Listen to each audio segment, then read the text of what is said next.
एक कमाएंगे, एक कमाएंगे।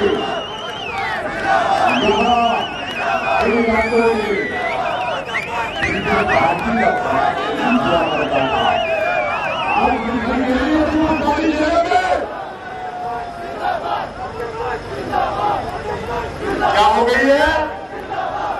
क्या हो गई है? दफन हो गई है। क्यों? क्यों? इसलिए कि जो उनका नजरिया था वो सर की नजर हो गया, वो सरदारी की दबोच में आ गया और लोगों ने अपना फैसला बदल लिया। फिर जीटी रोड पर राज किया अरसा दराज मुस्लिम लीग नून ने, लेकिन आज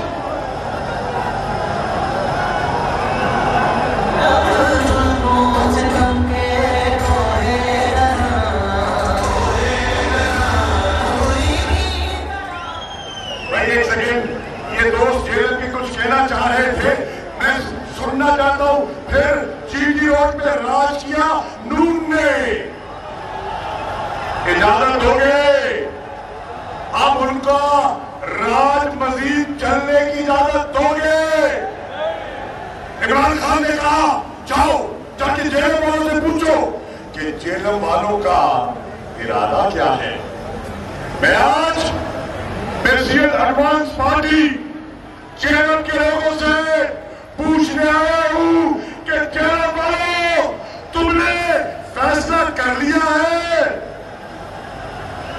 इमरान खान के साथ खड़े होने का फैसला कर लिया है? साथ दोगे? दोगे? किसका साथ दोगे? किसका साथ दोगे? इमरान खान का है, मेरा निशान बल्ला है, बल्ला थामोगे? मोहर लगाओगे? थप्पे लगाओगे? किस निशान पर लगाओगे? तो जनाब अल्लाह को गवाह बनाकर बता दो, ऊपर अल्लाह नीचे,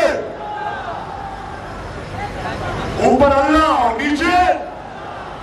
अच्छा, खान साहब कह रहे हैं मैं बड़े गौर से जेहलम के लोगों का चेहरा भी देख रहा हूं और जज्बा भी देख रहा हूं, और वो कहते हैं अभी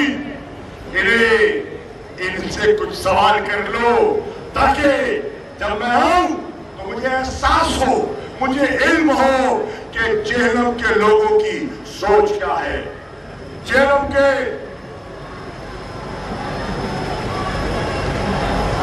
मैं जेहलम की अपनी बहनों का, अपनी बेटियों का भी शुक्रिया अदा करना चाहता हूं जिन्होंने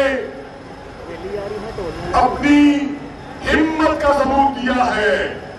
ख्याल था, लोगों को ये खौफ था कि वजीराबाद के कातलाना हमले के बाद लोग बाहर नहीं निकलेंगे। बीबी एक मिनट सुन ले। ख्याल कर रहे थे कि वजीराबाद के बाद जेहलम के लोग डर जाएंगे, सहम जाएंगे।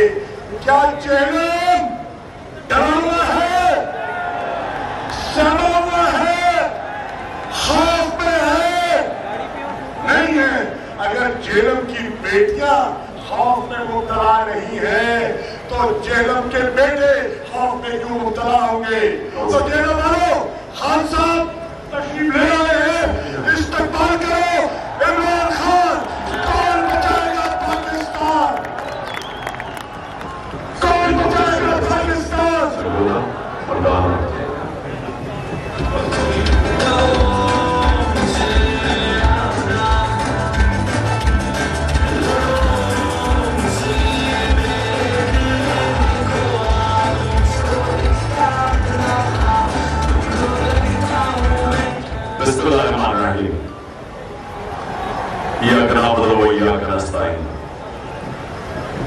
आज हमारी मार्च जो पिंडी की तरफ चल रही है, आज मैं सरगोदा में भी लोग अपने देख रहा हूँ और माशाल्लाह अच्छी तादाद में लोग भरपूर तरीके से इसमें शिरकत कर रहे हैं। जेल में मैं देख रहा हूँ अपनी हमारी मार्च शाह महमूद कुरैशी उसको लेके आ रहे हैं।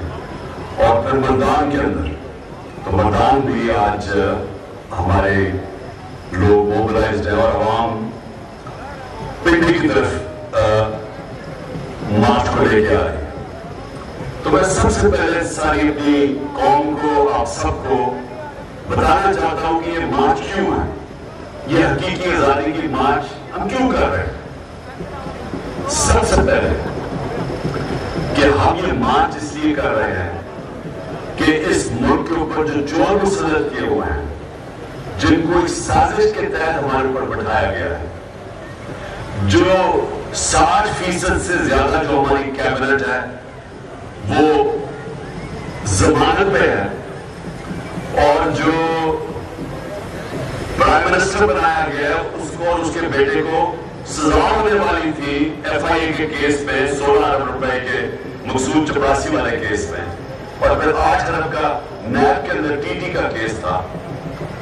और फिर इन्होंने आते साल की अपनी आपको दे दिए, यानी 1100 अरब रुपए के करप्शन के केसेस इन्होंने असेंबली में बैठ के कानून पास किया, अमेंडमेंट की नैब के अंदर कि हर अमेंडमेंट में इनका कोई ना कोई बड़ा डाकू उसके ऊपर से केस खत्म हो रहा है। तो सबसे पहले तो ये कि हम इसलिए जा रहे हैं इस्लामाबाद में कि हमारा हक है पुरअमन एहतजाज का एक जमहूरियत के अंदर, कि हम एहतजाज करें कि हम भेड़ बकरियां नहीं है, हम इंसान हैं, हम अमर बिल मारूफ पे खड़े हैं जो कि अल्लाह का हुक्म है हमें, कि हम ये जब इस तरह के चोर हमारे मुल्क पर बैठे हैं तो हम इसके खिलाफ मुजाहरा कर रहे हैं, मुजाहरे कर रहे हैं और मार्च कर रहे हैं। और सिर्फ एक ये बताने की सारी अवाम को, अपने कौम को हम ये बता रहे हैं कि हम इस तरह के जुल्म और नाइंसाफी को नहीं तस्लीम करते हैं। तो इसके अंदर जो हमारी कोशिश है कि पाकिस्तान में लोगों को समझाएं कि कानून की हुक्मरानी क्या होती है। जब चोर इस ऊपर आके बैठ जाते हैं और अपने आप को एनआरओ दे देते हैं तो इसका मतलब ये कि यहां कानून की हुक्मरानी नहीं है, यह जंगल का कानून है। और हम ये कहना चाहते हैं कि हमारी जो इंसाफ की तहरीक 26 साल पहले शुरू हुई थी, उसका सबसे बड़ा मकसद यह था कि ना पाकिस्तान में जमहूरियत हकीकी आ सकती है, ना हकीकी आजादी आ सकती है, क्योंकि हकीकी जमहूरियत इंसान को आजाद करती है। वो आ ही नहीं सकती जब तक रूल ऑफ लॉ ना हो, कानून की हुक्मरानी ना हो, इंसाफ ना हो। और फिर खुशहाली नहीं आ सकती पाकिस्तान में किसी भी दुनिया के मुल्क में जिस मुल्क के अंदर रूल ऑफ लॉ, इंसाफ ना हो। और सारी दुनिया में मैंने आपको बताया भी था कि जितने भी मुल्क सारे खुशहाल हैं, वो सारे मुल्कों में 90% से ज्यादा रूल ऑफ लॉ है, यानी कानून की हुक्मरानी। और जो सारे गरीब मुल्क हैं उनके अंदर 10% से भी कम कानून की